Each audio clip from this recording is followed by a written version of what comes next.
I never imagined that the cold marble floors of the tallest glass tower in Moscow would one day hold the broken pieces of my life. My name is Anastasia Petrova, and for 23 years I believed I was alone in this world. The winter wind outside the windows howled like the loneliness that had lived inside my chest since I was 5 years old, when the fire took everything. I scrubbed those floors every night after the executives left, my hands raw from the chemicals, my back aching, my heart quieter than the empty corridors. I did not know then that the man whose name was carved in gold above the entrance was the same man whose photograph I had kept hidden in a small wooden box under my mattress for as long as I could remember. That evening the snow fell soft and relentless over the city. I pushed the mop across the polished surface of the lobby, the scent of pine cleaner mixing with the faint perfume of expensive leather that always lingered here. The building belonged to Volkov Industries, the empire that built half the new towers along the Moskva River. I had taken the night cleaning job 3 months earlier because the pay was steady and the work was quiet. No one looked at the girl in the gray uniform. No one asked questions. That was how I preferred it. I was on my knees near the reception desk when the private elevator chimed. The sound was rare at this hour. Most of the lights on the upper floors had already gone dark. I kept my head down, moving the mop in slow circles, hoping whoever it was would walk past without noticing the ordinary cleaner. Footsteps echoed across the marble, measured, confident, the kind that belonged to someone who had never scrubbed a floor in his life. Then they stopped. I felt the weight of a stare before I lifted my eyes. Standing 10 steps away was a tall man in a dark cashmere coat, snow still melting on his shoulders. His hair was black with silver at the temples, his face carved by years of decisions that moved markets. His eyes were the exact shade of storm gray I had seen only once before, in a faded photograph of a younger man holding a little girl with ribbons in her hair. My breath caught. The mop slipped from my fingers and clattered against the floor. He froze. The silence stretched between us like a frozen river. His gaze locked on my face, then dropped to the small silver pendant that had slipped from beneath my collar, the only thing that had survived the fire. A simple locket shaped like a tiny bird. His face drained of color. For a moment, the billionaire, the man whose name made politicians nervous and competitors disappear, looked like a father who had just seen a ghost. Anastasia. The name left his lips in a whisper, as if speaking it louder might shatter the moment. I stood slowly, my knees trembling. No one had called me that name in years. At the orphanage they had given me another. On the streets of Kazan, where I had survived after running away at 16, I had answered only to Nastia. But the way he said it, soft, broken, full of something too large for words, pulled the air from my lungs. How do you know my name? My voice sounded small in the vast lobby. He took one step closer, then another, as if afraid I might vanish. Because I have searched for you every day since the night the fire took your mother and the house on the outskirts of Tver. Because I never stopped. The world tilted. Memories I had buried under years of hunger and cold rose like smoke. A warm kitchen. A woman singing. A tall man lifting me onto his shoulders so I could touch the stars painted on the ceiling. Then flames. Screaming. Arms that could not reach me through the collapsing doorway. I had been told later that both my parents had died. The orphanage papers said so. Yet here stood a man who looked at me as if I were the only living thing left in his world. You are Dmitry Volkov, I whispered. The name tasted strange on my tongue. The owner of this building. The man whose face is on every business magazine in Russia. He nodded once, his eyes never leaving mine. And you are my daughter. The little girl I carried out of that fire only to lose again when the social workers took you while I was still in hospital. They told me you had died of smoke in your lungs 3 days later. They lied. My hands began to shake. The mop handle felt cold and useless. Everything I had believed about my life cracked open in that moment. The long nights in the children's home, the foster families who never kept me, the years of cleaning other people's houses so I could buy bread and keep a roof over my head. None of it made sense if this man had been searching for me. He took off his coat and draped it over my shoulders before I could protest. The fabric smelled of cedar and winter air. Come upstairs, he said, his voice rough. Please. There is much I must tell you, and the lobby is no place for this. I followed him into the private elevator because my legs would not carry me anywhere else. The doors closed, and the city fell away beneath us. He stood on the opposite side of the small space, as if giving me room to breathe. I watched his reflection in the mirrored wall, the powerful shoulders, the hands that clenched and unclenched at his sides. A single tear tracked down his cheek, and he wiped it away quickly, as if ashamed that the head of Volkov Industries could still cry. The penthouse occupied the entire top floor. Floor-to-ceiling windows looked out over Moscow, glittering under the snow. Soft lamps cast golden light across dark wood and leather. A grand piano stood near the glass, its lid closed. On a side table sat a photograph in a silver frame, the same photograph I had kept all these years. The younger Dmitri smiling, a little girl with dark curls pressed against his chest. Me. He poured 2 glasses of water with unsteady hands and set one before me on the low table. We sat opposite each other on the wide sofa. For a long time, neither of us spoke. Outside, the snow continued to fall, soft and endless. I was in the hospital for 6 weeks after the fire, he began at last. Your mother, Elena, she did not survive the night. When I woke, they told me you were gone. The social services claimed you had been taken to a specialist clinic and had passed away. I demanded records. They produced death certificates. I paid investigators, private ones, government ones. Every trail ended in ash. For years, I believed the only piece of my family left was this photograph. I touched the locket at my throat. They gave me a different name at the orphanage. They said my parents were unknown. I grew up believing I had no one. His jaw tightened. Someone wanted you erased from my life. I only learned the truth 3 months ago, when an old file was recovered during a government audit. The social worker who signed the papers had been paid by a rival of mine, someone who wanted to break me. By the time I discovered it, the trail was cold again. Then last week, my head of security brought me a photograph taken by the night cameras in this very lobby. A young woman cleaning the floors. He thought it was a coincidence of resemblance. I knew the moment I saw the locket. I closed my eyes. The weight of the years pressed down on me. All the nights I had stared at that same photograph and wondered who the smiling man was. All the birthdays I had spent alone. All the times I had told myself that belonging to someone was a story other people got to live. Why did you never come looking harder? The question left me sharper than I intended. I did, he said quietly. Every year on the anniversary of the fire, I still drive to the ruins of the old house. I still leave flowers. I still speak to the empty air as if you might answer. When the investigators failed, I built this company so that one day, if you were alive, you would have something to inherit. Everything I own has your name written into the foundation documents. You were never erased from my heart, Anastasia. Only from the records. Tears I had not allowed in years spilled down my cheeks. He did not reach for me. He simply waited, giving me the space to decide whether the stranger in front of me could become the father I had lost. Hours passed while we talked.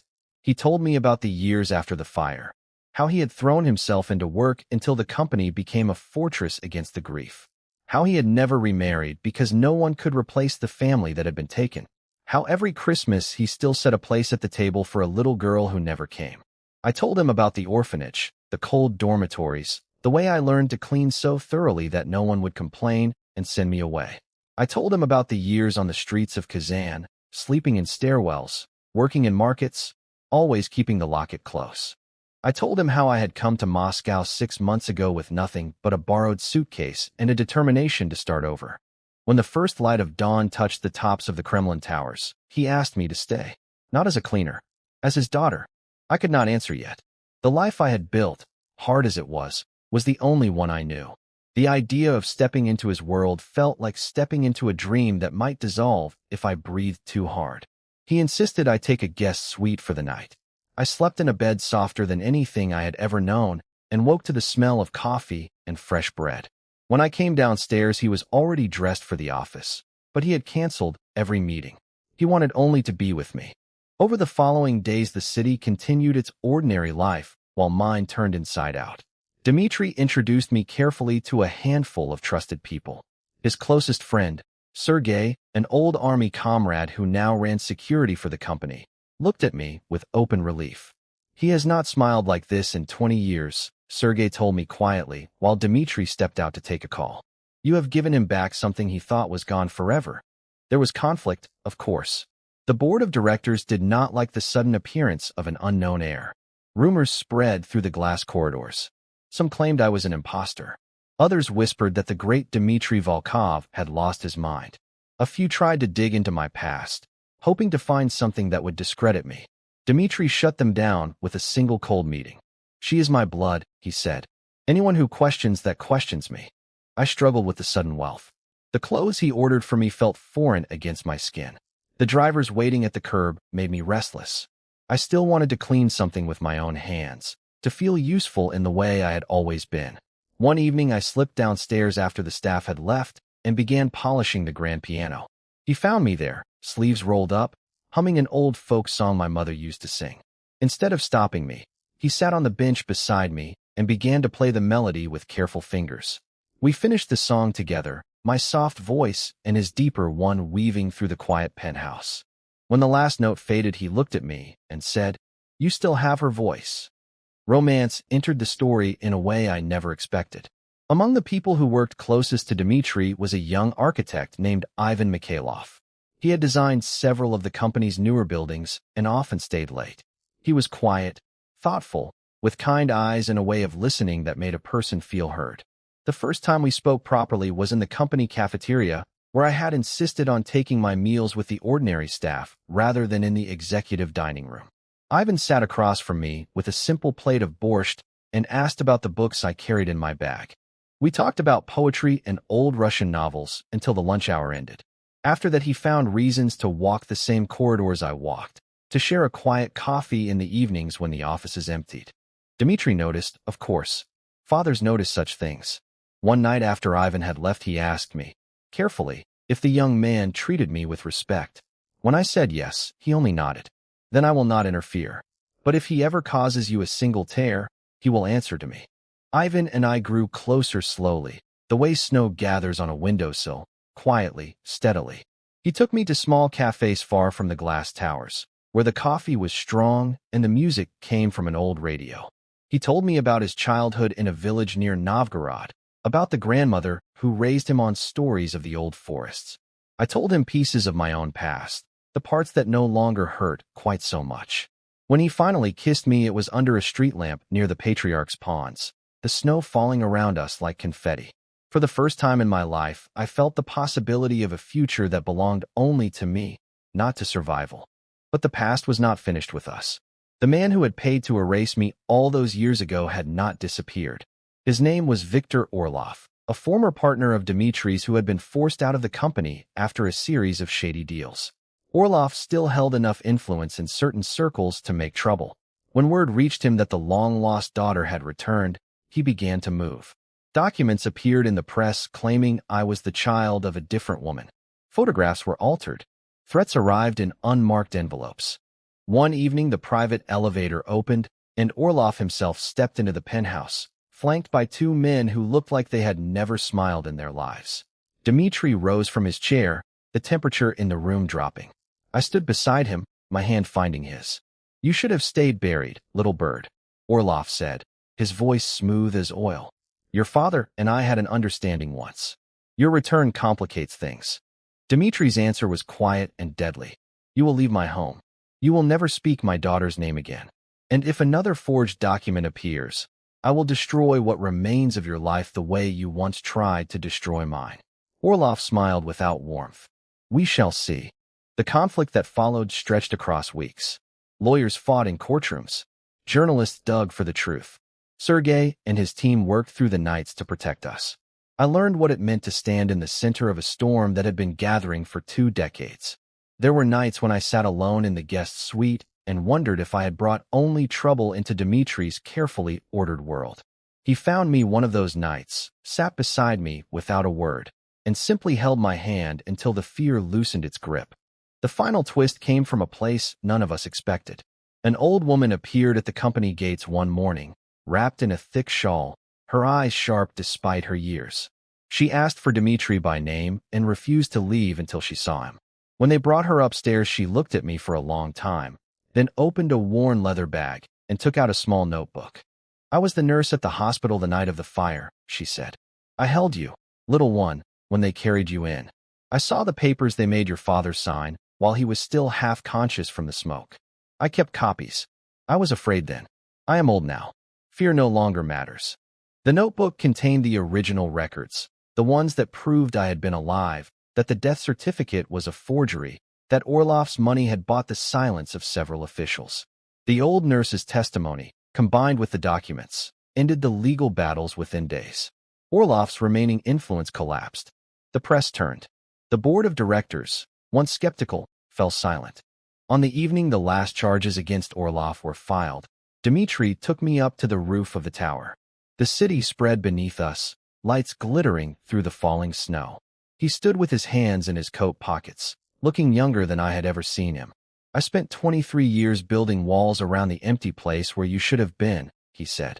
"Tonight those walls can come down." I leaned against his shoulder the way I must have done as a child. "I am still learning how to be a daughter. I do not know if I will be good at it." He smiled, a real smile that reached his eyes. "You already are. You came back. That is enough." Ivan joined us later, bringing a bottle of champagne and 3 glasses. We drank to the future under the open sky. Below us the city kept moving.